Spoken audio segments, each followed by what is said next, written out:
Right.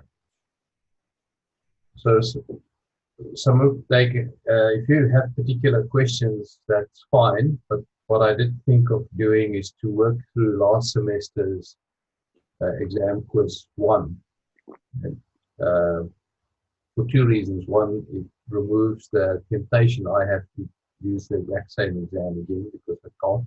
Once I've given you all the answers. And secondly, I think it's a good illustration of what you're going to expect for exam quiz one. You, in my view, must make sure you can do all of those good things that I'm going to show you. Yeah, cool. Do you have any questions up front? Not at the moment. I think I'm all right. Okay. I'm going to share my screen. No, share screen. Okay. Okay, here's the last semester's exam quiz, and for the moment it's just the first tab in Excel gives you background. Please stop at any moment. I don't know if you've seen in the announcement, you can actually download the data set. Have you done that? Someone? Yeah, yep, I've got it here in front of me. Fantastic. So I'm giving you a little bit. And then I give a description of each variable. I say week is the week in which the sale happened, sale number in the week, the price is the selling price of the house in thousands of dollars, lot size, material number, material, type of material that house was built with, style number, the style that the house was built in. So if you look at the actual data, hopefully you can understand that the style number, for instance, the style is a descriptive, non-traditional or traditional. Material can be brick, timber, or veneer, and there's a material number, but those just interrelate to each other. Yeah. Lot size is obviously the size of the land, and the price is how much dollars you paid or how much somebody bought it in week one, sale number one, and week one at, for instance, 12 sales in 1 week. And in week two, there was 5 houses sold. And in week three, there was 14 houses sold. You understand the data a little bit? Yep, looks self-explanatory. Yep. Yeah, and I think one of the things is with these courses is if I look at the data that we're given for you to draw graphs with, it's already worked out to such an extent you hardly have to do anything.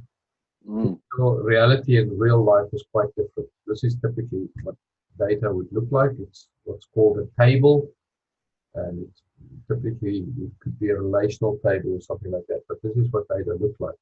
So one often need to do a little bit of manipulation to get it in a format that you can actually report on. So let's look at question one. Question one, for 8 points, for each of the variables, tell me what type is it. Would you willing to say week? What type is week? Nominal, ordinal, or numerical? Yeah, gotcha. So for each one, so aside from the sale number, the selling price, and the block of land, the rest of them would be nominal, wouldn't it? Because those are the only three numerical. Yeah. And the week. Let's say price is numerical. Yeah, so price would be numerical. And lot size? And lot size, if I'm not mistaken. Lot size will also be numerical. Yeah. Week week Yeah, the you can week argue it's either ordinal, because or it yeah, tells you what week number it is, yeah, or you can call it nominal. gotcha. Sale number is the same story, can be ordinal, but it can also be nominal. Yeah. Material number, what is that? Ordinal, nominal, numerical? Nominal, because it's just reflecting the material, right? Would be nominal. You're right. And the trick there is, even though it's numerical, because it's a number, it's still nominal, because you can't, it doesn't make sense to calculate the average material number. Yeah. And style number is obviously the same, it's nominal. And this is nominal. And this is always the first thing you have to do when you analyze data. You have to make a decision which data is numerical and which ones are numeric is nominal. Now, Yeah. obviously, this was not in the test and you didn't need to do it, but just to give you an idea, what can we do with this bar graph? Well, what can I do with this? A bar graph. Hang on. In fact, but if I summarize this summary, because it's related to date, I can then do a line graph. And that's actually one of the questions that's coming up. But I'm now saying, if somebody just gave you this data, what on earth can you do with it? This is the kind of thing you can do. Price, Gotcha. because it's numerical, the primary thing we can do is histogram. And we can also do something called an XY chart, or something called regression analysis. Okay, lot size, the same story. And material number, it's the same for material. So I'm not going to say material number because you won't typically analyze that. Yeah, yeah. Graph is the main one. And the bar graph. And some people would say you can also do, after some analysis, you can do a pie chart. In fact, in one of my lectures, I don't know if you've come across it, but it's highly unrecommended to use the pie chart. There's a lot of reasons why a pie chart is just not a good chart. It doesn't give you good information. So, in fact, just to make sure nobody gets confused, we will actually, let's see, we use a cross out subscripts, try to.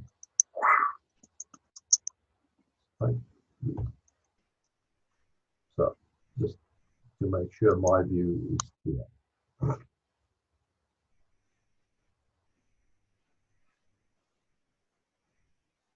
Okay. So, I don't expect you to do pie charts. The reason I leave it in the course is so that you can at least recognize it and laugh whenever you see them. And I think there's a, maybe not in this book, but if you Google it, you'll see, if you Google criticism against pie charts, you'll come up with all the reasons why pie charts aren't good. Cool. It is overall, but it's very popular chart. The main criticism is it contains a lot of real estate, it uses up a lot of space, and it contains very little information. If you compare it to a very simple table, it's better. And if you compare it to a bar chart, bar graph, it wins hands down. I'm not going to go into it now. We can discuss it some other point. Okay, question 2. Yes. Now, create a pivot table that shows the number of houses sold by week. Apply the appropriate variable names as needed. and what is the most appropriate chart to use, and create the chart as answer in B. So I create a pivot table. How do I do that? I right click in my data, I click on insert, and I click on pivot table, and I click on, I want to create a new worksheet, and I'm going to call this worksheet question 1 answer. Okay. What it says is create the week is in the rows. And okay, it's actually question 2. Number of houses sold. So let me just change this. Is question 2. Okay, number of houses sold. I can drag any of these down, but if you drag price down, that would be a good one. And then you want to change the value of the field to number, to count. Okay. I want to rename this row label in week number. Now, whenever you have data that is time or date related, the best chart and the only chart that you should consider using is in fact a line chart, a line graph. This is not price, but okay. How do I do a line graph of this? I click anywhere in it, insert, use this little one, should give me a line graph. There it is, the initial part of the line graph. So, I expect in a test or exam that you label the chart correctly so that it's quite readable. So one of the things is remove the legend because that doesn't make sense, and write a nice heading for it, like number of houses sold per week.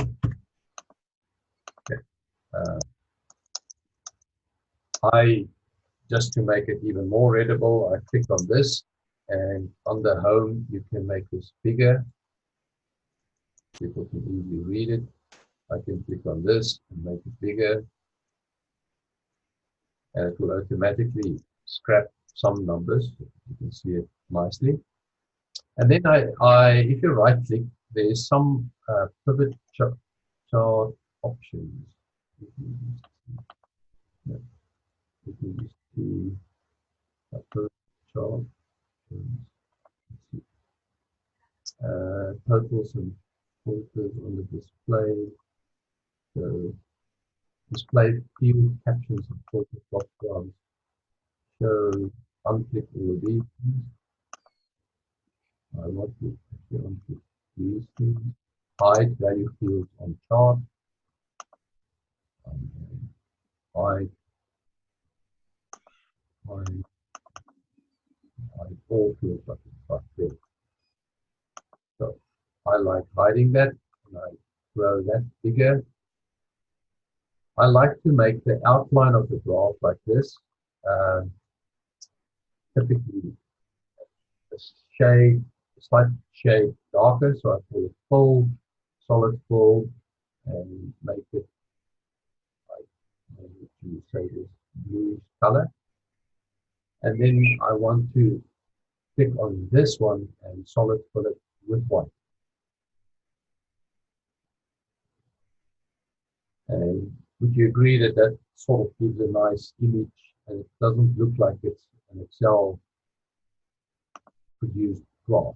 You can do all kinds of weird and other fancy things, which I'm not going to go into right now. But you've got full control over what the color scheme is. I've recently consulted the company and just figuring out the color scheme more than a day, which they consulted. Now I can do weird and wonderful things. I can see that this one is highest, so I can highlight that and add a data label, which is 28, I can highlight this one here, add a data label. Then I can right click on that, format the data label, or I think if I just click on it and it make it bigger.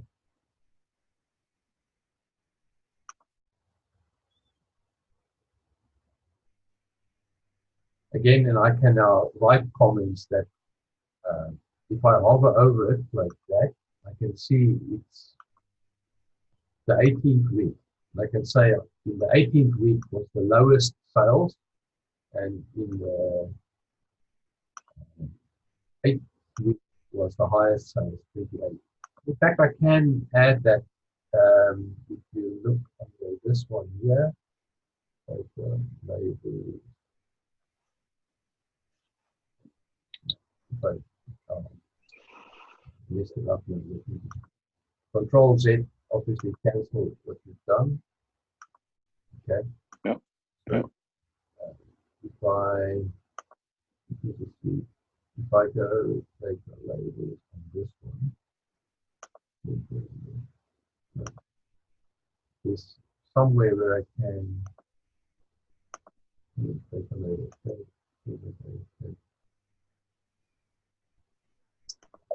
Okay, I'm not going to go much further with this. Let's just see question 2. Create a pivot table that shows the number of houses sold by week. Apply the appropriate variable names as needed. Okay, so I'm going to get 4 points for that. Is that good? What's the appropriate chart to use? A line chart or a line graph, or some people call it a timeline. Okay, so what does a timeline or a line chart look like? It's got the time at the x-axis and the values on the left-hand side.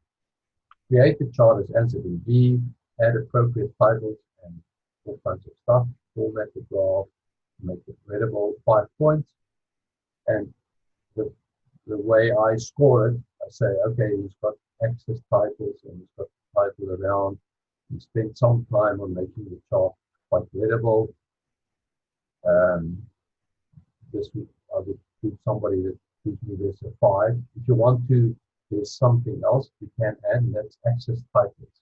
You see here, if I click on this, I can say primary or horizontal, and I can call this weeks. In fact, get all 5 months to have to do this. Weeks. And again, I'll make it bigger. Are you keeping up? Yep. Good. Yep. As quick as I can. Everything you've known. Am I boring you to bits? Not at all. Okay. It's good to be able to follow along. I had a fair bit of it, but So okay. some of it that I was missing. So I like number of houses. Well, it's recorded, so in theory you should be able to look at it like that. Again. No. Okay.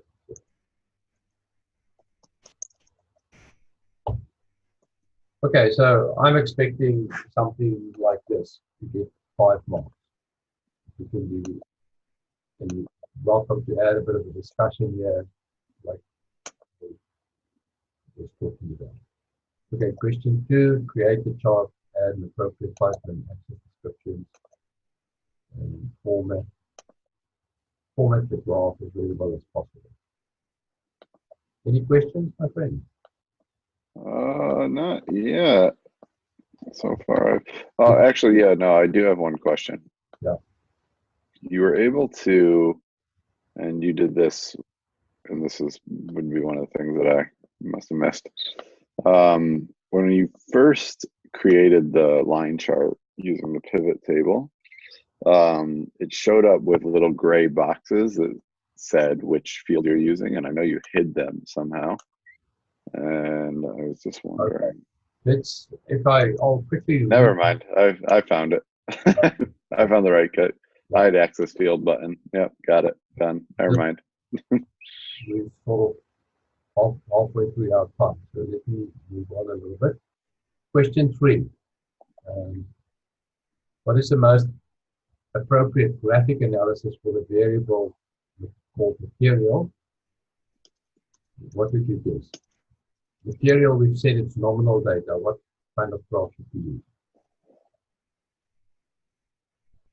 Ian, you can switch on your mic and take part in the conversation. What kind of graph would you use? He just Vien just typed into the group that they don't have a mic. Okay. But did he write it somewhere? Okay, I believe you. I can't see my comment box at the moment. Okay, anyway, if I look on the data, material is this thing that's called brick timber veneer. If you remember when I answered Q1, I said really the only thing you can do with it is a bar graph. You can use a pie chart, but that's if you want to get negative marks, then you use a pie chart, otherwise you use a bar chart. So it's very simple actually. How would I do a bar chart? Well, I need to count the number of occurrences for each of the materials. How do I do that? You guessed it. Pivot table. Click anywhere in the table, insert pivot table. I'm going to create a new data set again, a new worksheet again. And I'm going to call it Q3 answer. There you go. One little out of space here. Q3 answer. Okay. So what I want here is material on the left-hand side, and a quick one is to draw material down here, and it will automatically count it. So it's counted already.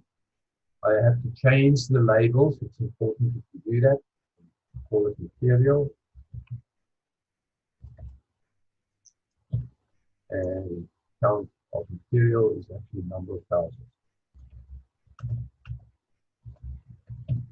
And can you see that the table now makes sense? So there's 255,000 made of brick, 571 made of timber, and 201 made of veneer. So first of all, you have to do this. It's called frequency table. What's the most? Okay, create the most appropriate analysis and graph for the variable material. Add a title and axis. Go back to the same old thing. Click anywhere in the table. Right click and insert. And we know it's a bar graph. And I personally like to do the bar graph this way because it allows you to write longer words on the left and it's very readable. So I right click on this and hide all the field buttons on top. I go to the right and I click on this and remove it because the legend doesn't make sense. I write here bar chart of materials. Okay. I can right click on here and add the labels, which is nifty. Let me just try some of this stuff. There you can see my graph. Doesn't look too bad. Right click on here. I want you to see that I take the time, even under pressure, to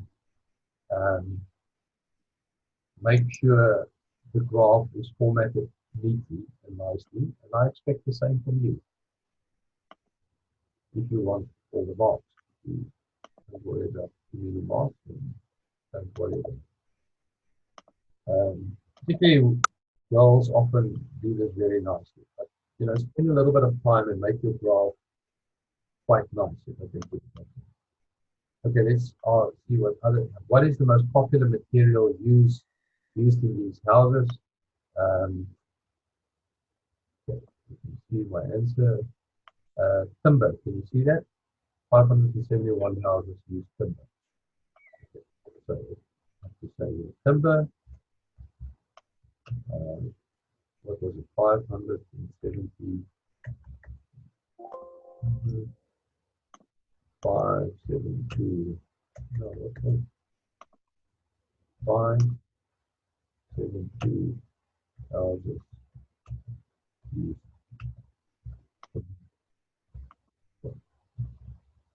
Okay. How many houses was built? Oh, 2, 3,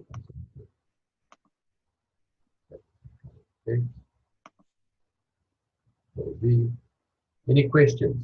Let me just go and make sure it was 500. 571. Must be a Freudian slip or something.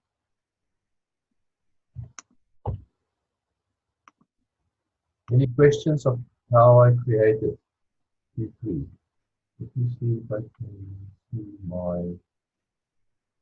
chat. Let's see if it's in the chat. Okay. Where can you find Excel sheet? Okay, I don't have a mic there. Sorry, I missed that again, but I see some looks like it's helped you, so that's fantastic. Cool, thanks. Wow.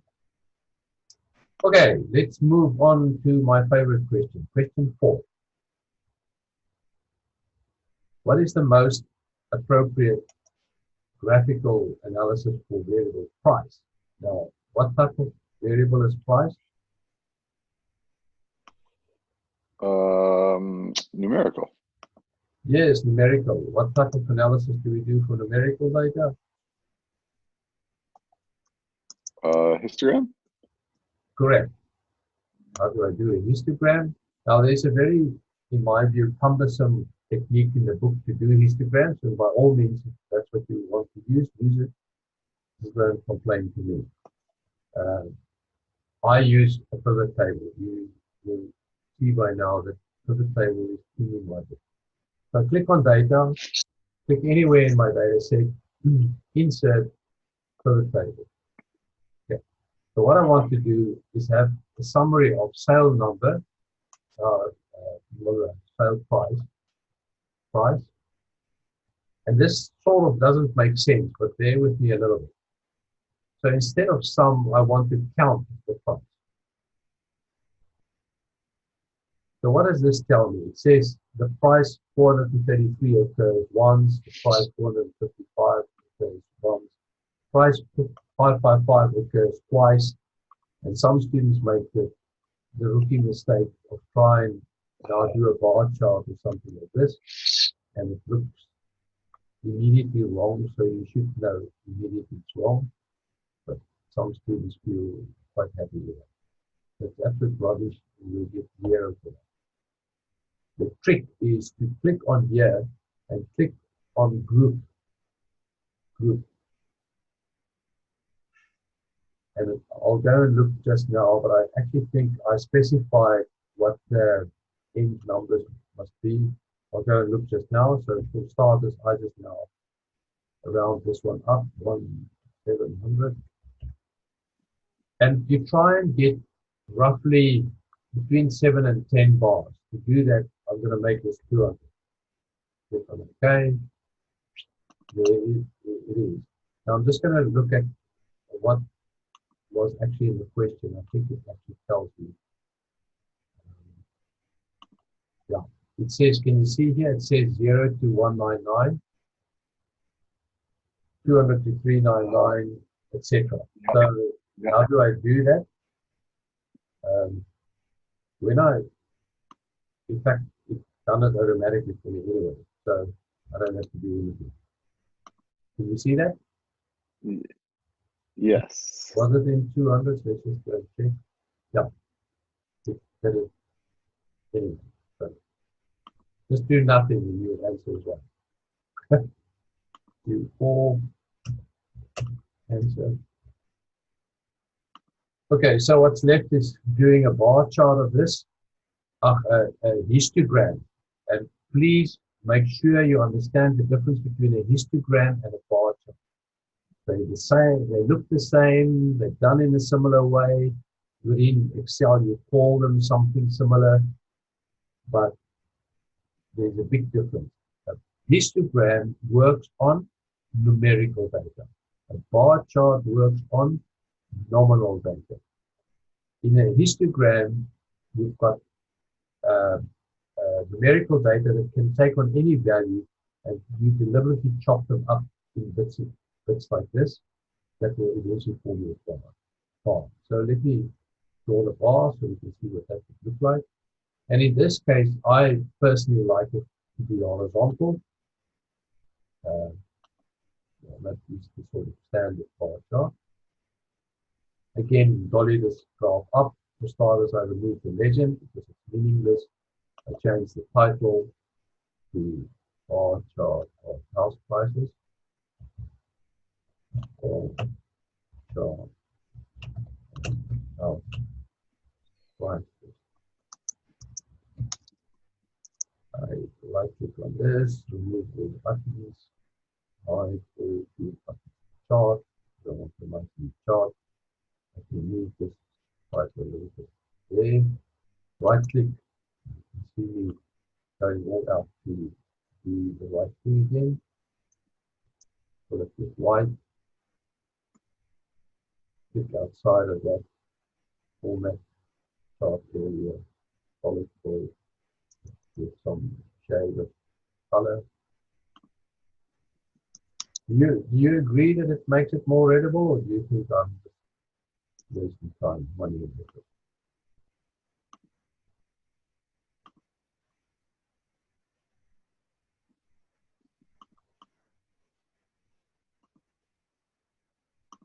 Okay, now comes the big thing. In a histogram, and this is important, you'll lose marks if you don't do it. Guaranteed. You want to lose marks? Don't do this. There's no gaps between the bars. And that's a big difference. There's no gaps because this goes to 1399 and this one goes to 1400. So to have a massive big gap like this doesn't make sense. You understand that? So how do I remove that? I right click on a bar and I say format the data series. And here you can see is a way to remove the gap. And make it. You can either make it 0. I sometimes just for fun make it 1 because again it outlines the bar. And on principle there is actually 1. This goes to 1399 and this starts at 49. So a little gap, make it readable. What I generally do is add data labels. Click on the data labels, make it bigger. So what does this bar chart tell us? It tells that most houses sell between, in this case, 1 million and 1.2 million. Remember the house, the prices is in hundreds of, in thousands, is it? I think in thousands. Okay, if you want to make it even snazzier, you can, let's see, if I format this, let's see. Okay. In theory, no, I'm surprised. But you can now actually overtype this labels if you really want to make it nice, which I always want to do.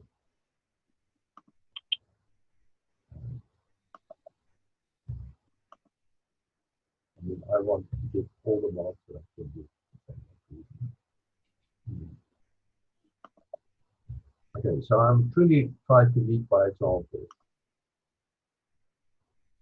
And by the way, we now 36 minutes in, and as you can see, we just about did the whole exam in 1 second.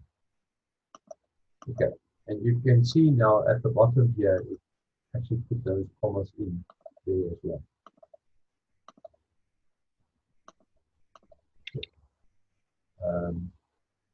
Let's see if there's any questions left that I can answer.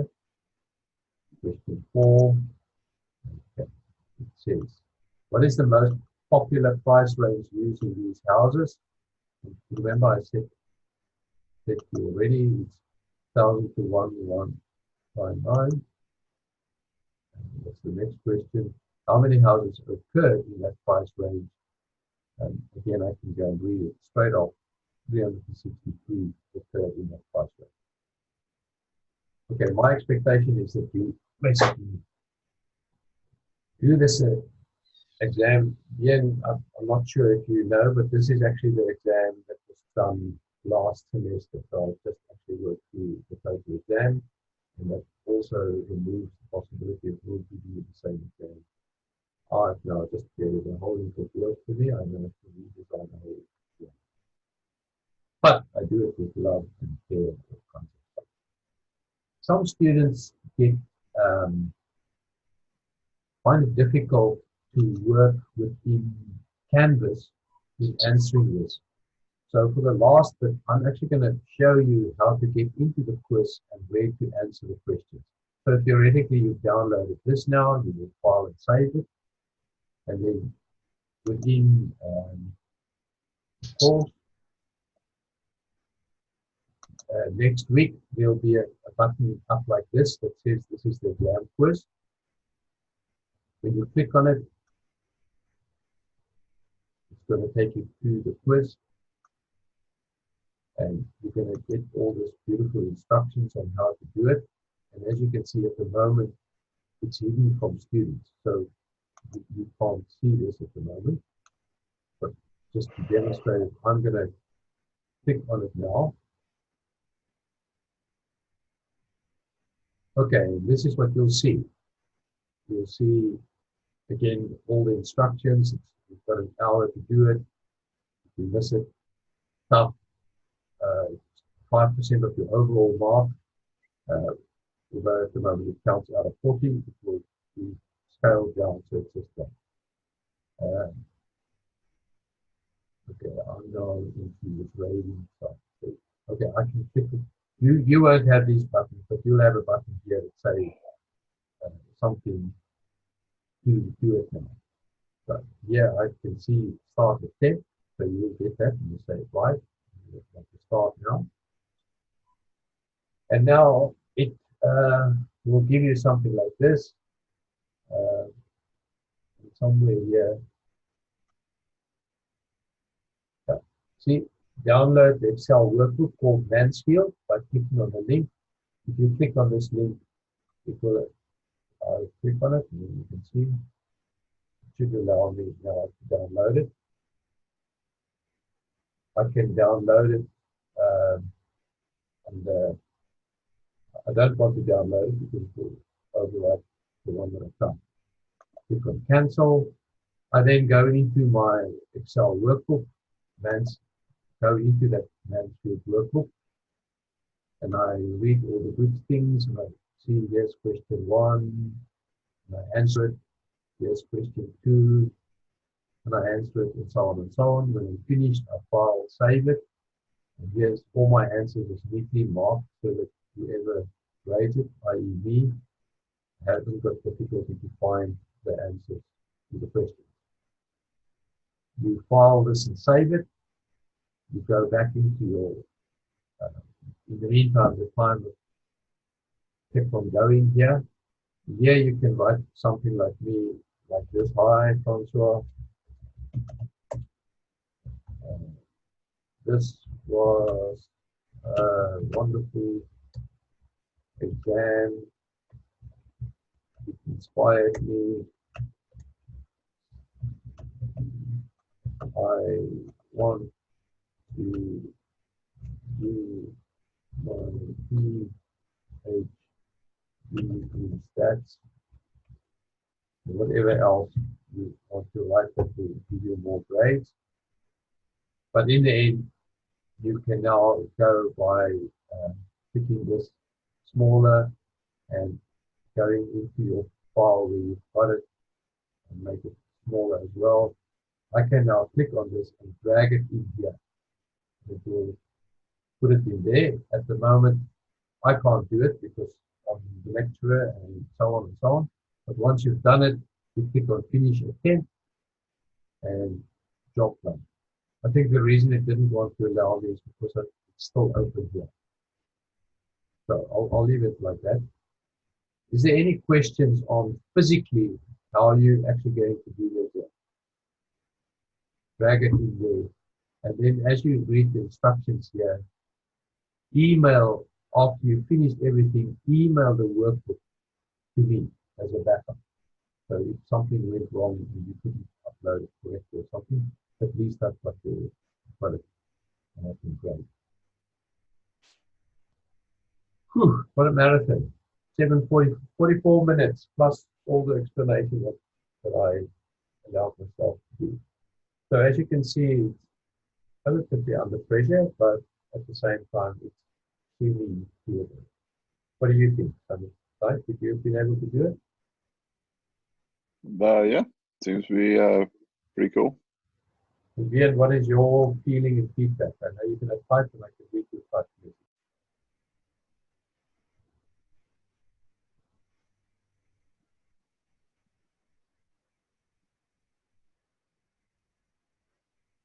Vian, are you still there? Yeah, pretty good. Really not really well. Okay. Okay. Any other questions from your side? And I'm not planning to keep everyone just so they can fill an hour or something. Is there any question about Canvas and how you navigate around the phone?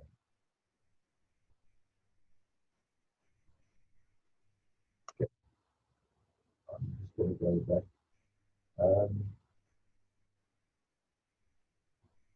I would, at the moment, um, I would like a lot more participation in the forum, by the way. I'm sort of acting on. Sorry, you cut out there. Say again?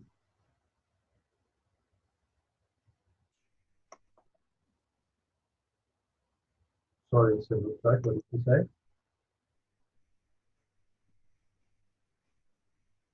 At any rate, please go into the forums and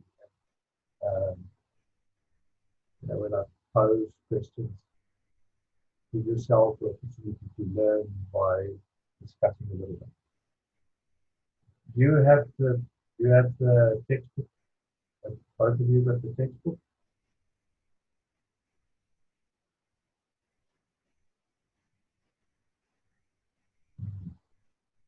Did something happen? My sound gone? There. It looks like if you got okay, it looks like very weird. Have you got the textbook here? No, it's just you and me.